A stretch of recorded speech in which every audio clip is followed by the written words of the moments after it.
Hello guys, welcome. This is Esther Zoe, convener of Hangout with Zoe, and also host of this December cohort of the Proactivity Inner Circle. And in this video, I'm going to be doing a very quick one on journaling. Okay, I'm going to be doing a very quick one on journaling because the inner circle, this Proactivity Inner Circle, has a lot to do with journaling. Totally has everything to do with journaling. And so just a little guideline, pardon me, a little guideline on what we can do, what you can do, certain things that should guide your journaling and help you to maximize, not just learn it, and learn how it's done, but also to maximize the experience. Because if you do not journal right, then you might not really enjoy the full essence of the journaling. Okay, now I know that writing is a no-no for so many persons. Some people just don't like the idea of having to write, and that is fine. That is fine. Nonetheless, you're not writing for a publication, you're writing for yourself. So feel free to use whatever slangs you want to use. Feel free to not write correct English, as long as when you come back to it 1, 2, 3, 4, 5 years from now, you would understand what you're writing. All right. So it is important. Journaling is important.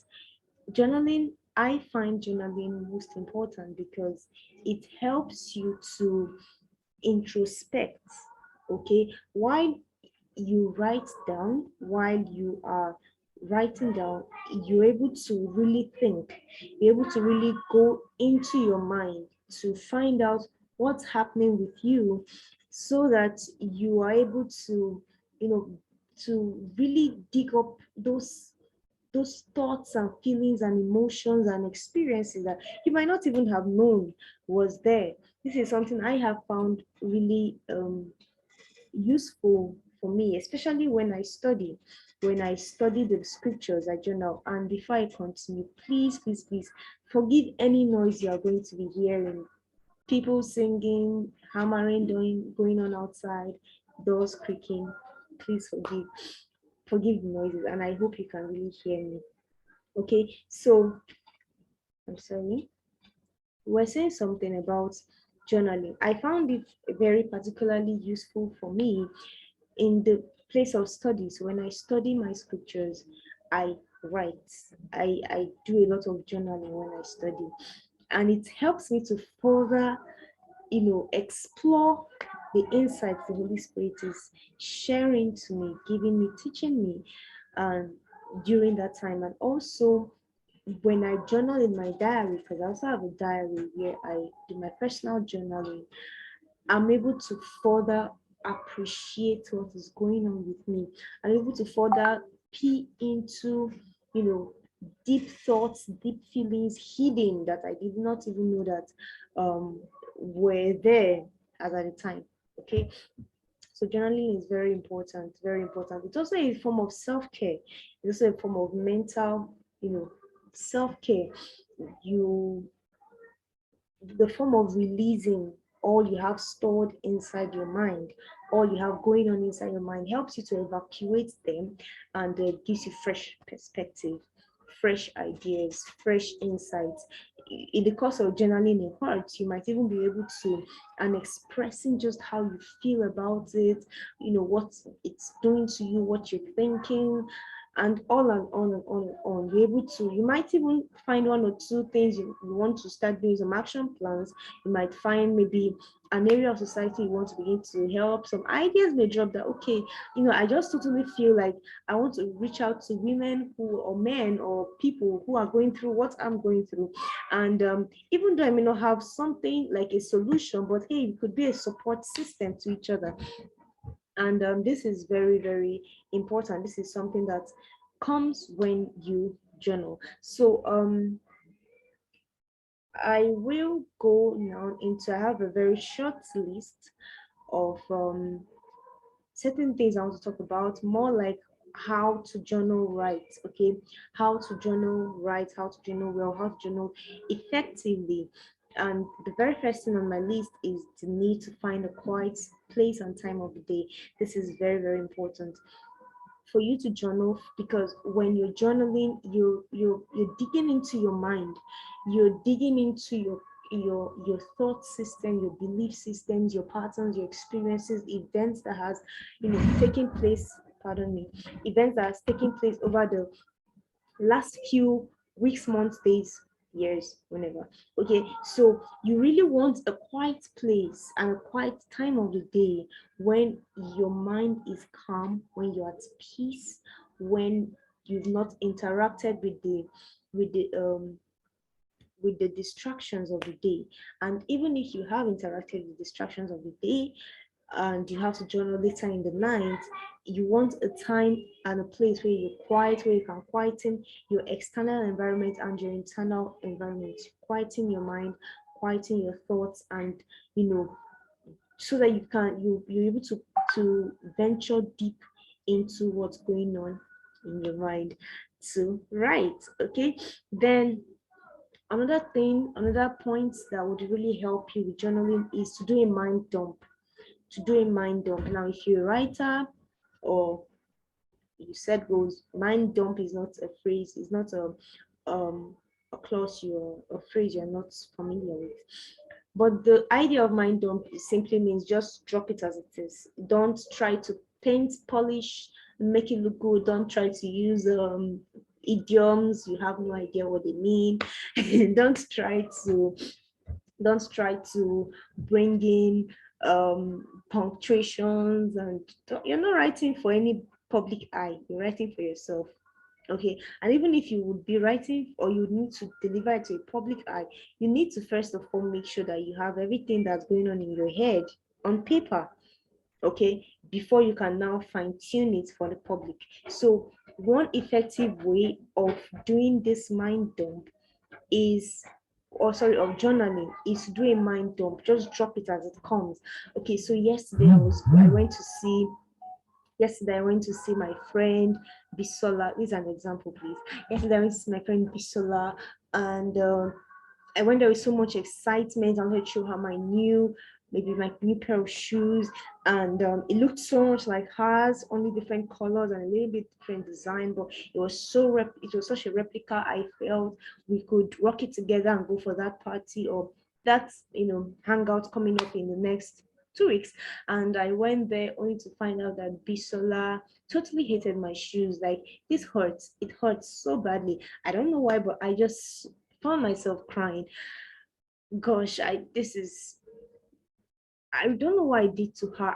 The other day she bought a cloth, exactly my type of clothes, and I did not complain about it. In fact, I felt good about it, and it was okay to do and co twin sister kind of thing. So I don't know why she was feeling this way. Did I do something wrong? I really can't, etc. It's important, dump. And this brings me to the next point, which is write like you talk. You see, as I talked, anyone who reads my journal, anything I wrote at all, you know that you can literally live. It's like you're there when everything was happening. It's like you are me. You can feel the emotions. You can feel the frustrations. You can picture everything, because I'm writing the way I talk. When you talk, you don't try to sound verbose, you don't try to, when you talk to a friend, okay, not when you're trying to form. When you talk to a friend, you're not trying to sound verbose, and you're not trying to sound like you have your commas in place and you're crossing your T's and dotting your I's.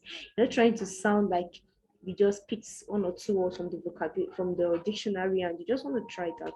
You're not sounding like that. You're just you're playing, you're talking to her, you're like, hey, you're putting those expressions, ha, or so write like that. It makes it feel more natural. Write like you're talking to your friend.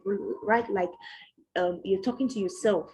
Okay, you're talking to yourself. Tell yourself the truth. Okay, this would really help you to do your journaling amazingly. And still linking with the mind up. So drop everything you're feeling in your mind. if the journaling takes you to 7 years ago, please by all means go 7 years behind. If the journaling takes you to an idea you had that is totally out of context with what you're writing, by all means do that. What you're doing is that you're freeing the space, the clog in your mind, giving yourself room to think more, room to feel more, room to do more. Because when you have a lot of backlog, now this is something someone shared. A mentor of mine shared, but even before I heard it from her, I had really begun to think about it, and I'm just going to throw it into what I'm talking about. So if you're Christian and you pray, especially when you pray in tongues, you notice that it's as if when you started praying, that was when you now remember that you put food on fire, or that you're supposed to wash your clothes, or you've not done your assignments, or that there's a cockroach you killed somewhere, you've not packed up the remains. You begin to remember everything that there's a laundry you have to do. I said I was going to tell this person about this, and you begin to have all those thoughts. Now, typically, we were taught that when you experience all those things, a lot of people give it a lot of definitions, a lot of meanings. Some say it's the devil trying to prevent you from praying, and so you just have to, keep blocking it out, blocking it out, and blocking it out. And I tried that for a while. But then I noticed a more efficient means. And when I heard this mentor of mine talking about it, I was like, whoa, I see. So I noticed a more efficient means, which was I have a book. My perspective about what was going on was different from what she said. So I'm not going to share that perspective because it's silly. Nonetheless, I had a book, my book, any book anyways, or even my phone notepad. And so as I'm worshiping or I'm praying in tongues and all those thoughts keep coming, okay, clean that cockroach you killed and dropped somewhere. If I'm still in the early part of my prayer, I may quickly just go and do that. But if I'm not, I'll just write it down. And remember to call Onyeka, I write it down. And I'm worshiping. Thank you, Lord Jesus. It's been a wonderful day. Thank you for love. Thank you for life. Thank you for life. Thank you for inspiration.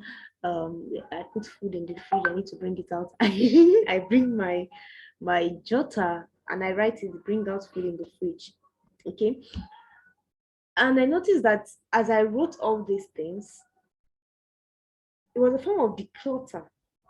I found out it was a form of declutter. It helped declutter my mind. And by the time I was done scripting all these things out, I was now in that place where I could pray without distraction. Now, doubling back to what she said at this point in time, your mind is full. So when you are not doing anything, or when you're doing something that doesn't make your mind productive, sometimes depending on the weight of what you're doing, even when your mind is productive, those things come in.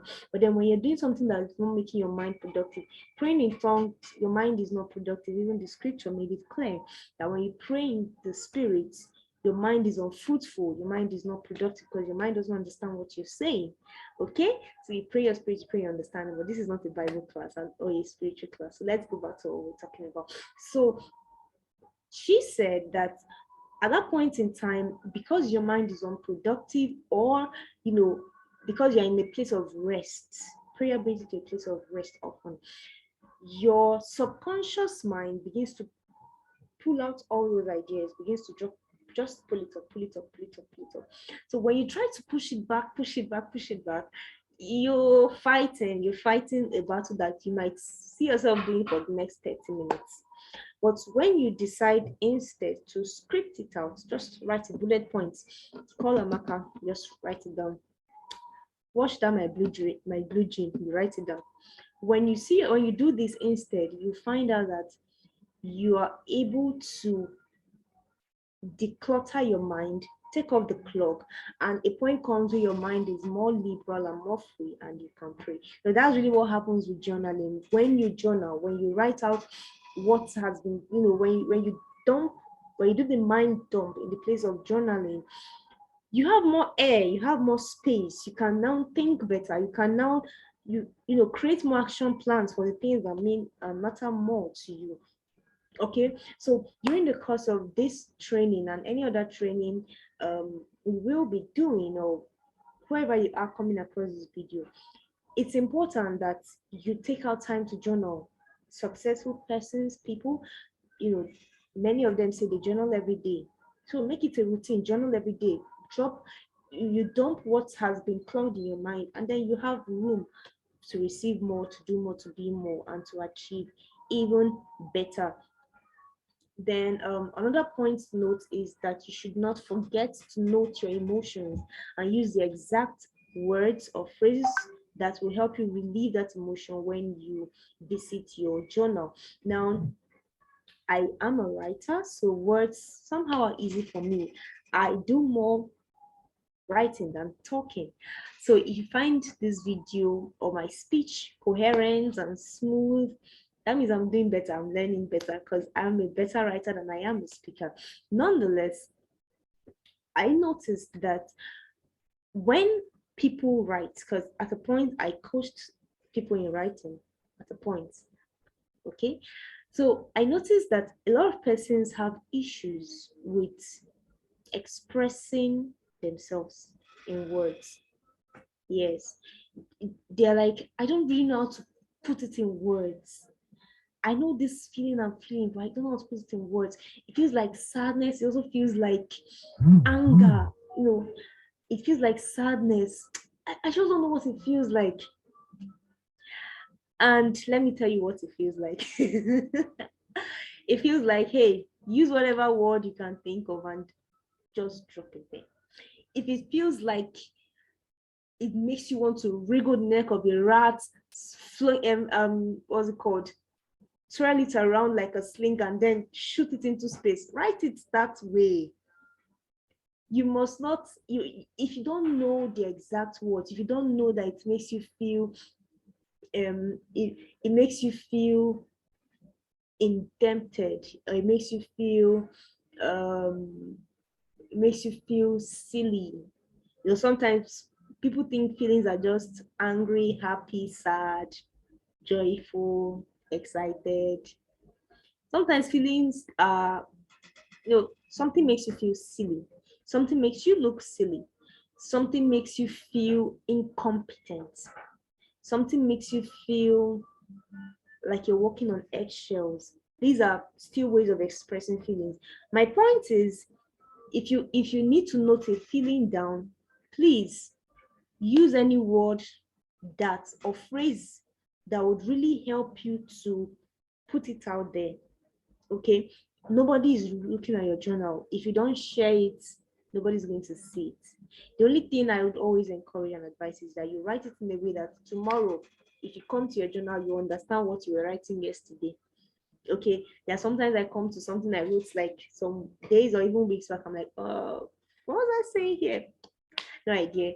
Okay, so while you're still waiting to learn better English, better words, broaden your vocabulary and all that, for the sake of this particular journey we are taking in the proactivity in a circle, use phrases that would help you to express that emotion.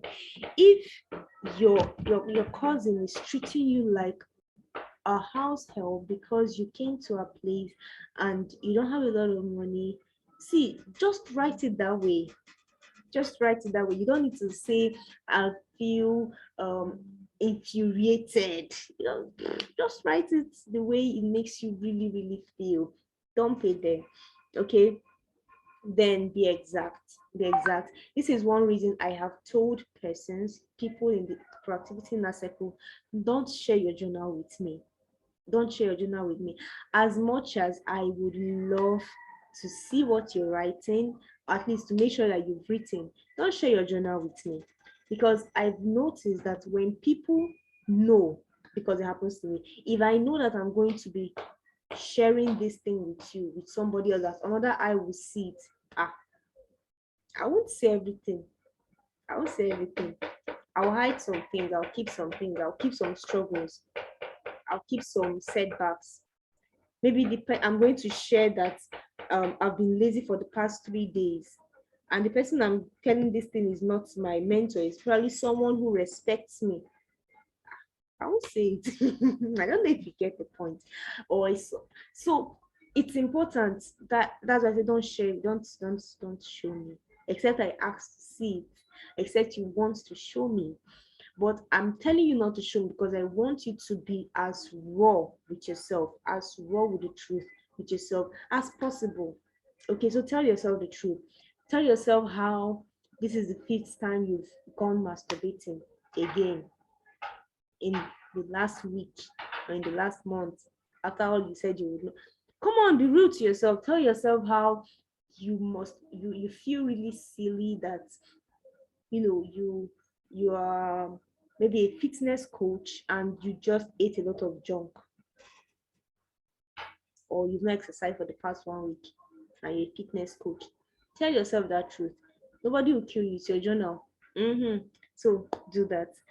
Okay, and lastly, my list. Now, this is for those of us who are not so into writing, they just cannot write.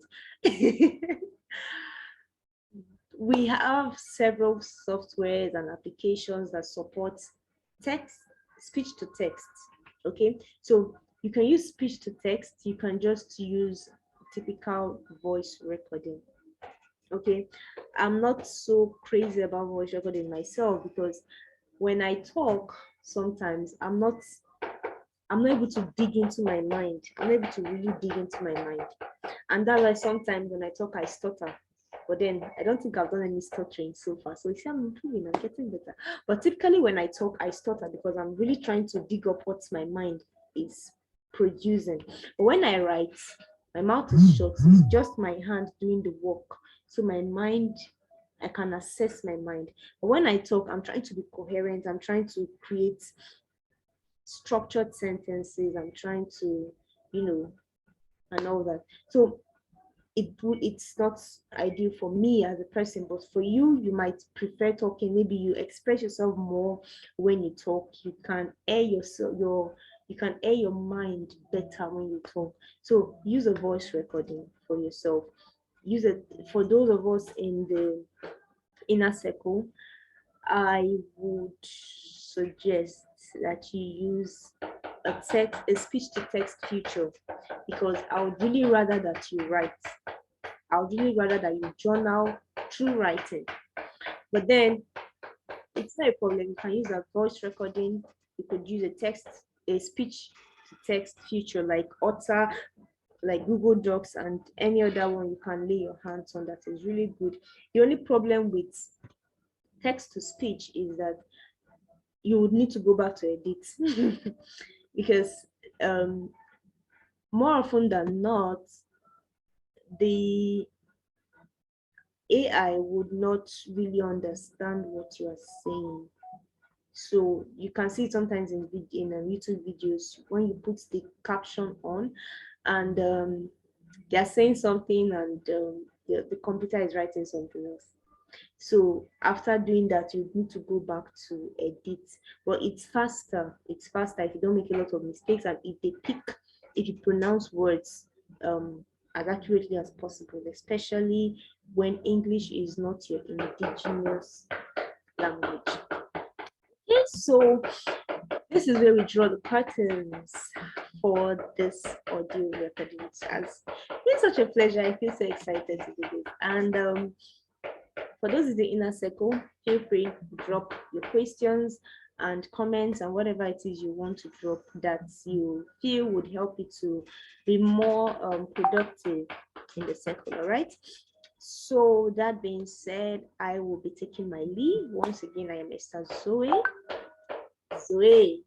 Mr. Zoe, the convener of Hang Out with Zoe and the host of the Proactivity Inner Circle. You can learn more about us using descriptions I'm going to be dropping. But then I don't know how you see this video, so probably I should just say it out. So you can find us on Instagram, HOZ_platform. That's HOZ_platform on Instagram. You can find us that same way on Facebook, what's HOZ.platform. HOZ.platform on Facebook.